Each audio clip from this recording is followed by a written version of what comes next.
शिव महापुराण विश्राम, भक्तांची अलोट गर्दी, रजनीकांत बोरेले। पांढरकवडा नागदेवता मंदिरच्या भव्य प्रांगणात विशाल संगीतमय शिव महापुराण कथेचे आयोजन रजनीकांत दालूरामजी बोरेले, व्हिसल ब्लॉअर, पांढरकवडा आणि नागदेवता मंदिर यांनी केला होता। जरंग ह्या लहानशा गावात अविस्मरणीय आणि अतिशय विस्ताराने व एकापेक्षा एक नृत्यासह झाकी आणि श्रोत्यांची प्रचंड उपस्थिती आणि प्रतिसाद आणि मजुरांचा ही देणगी अशी यवतमाळ जिल्ह्याची ऐतिहासिक शिव महापुराण कथाचा विश्राम दिनांक 8 मार्च 2024 महाशिवरात्रीच्या पावन बेला वर संध्याकाळी 6 वाजता झाली आहे। शिव महापुराण कथा वाचक आचार्य श्री अरविंदजी शास्त्री महाराज वृंदावन धाम यांच्या सुश्राव्य वाणीतून झाली आहे।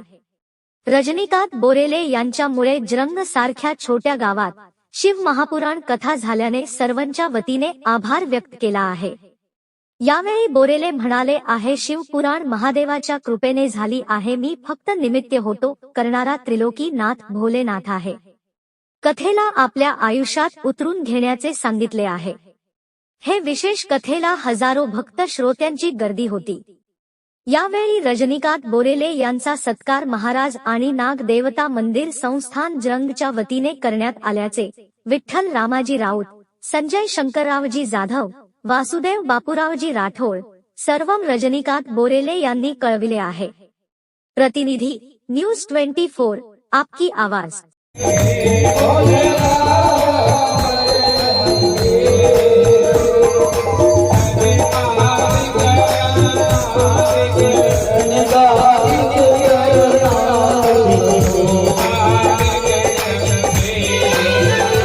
Oh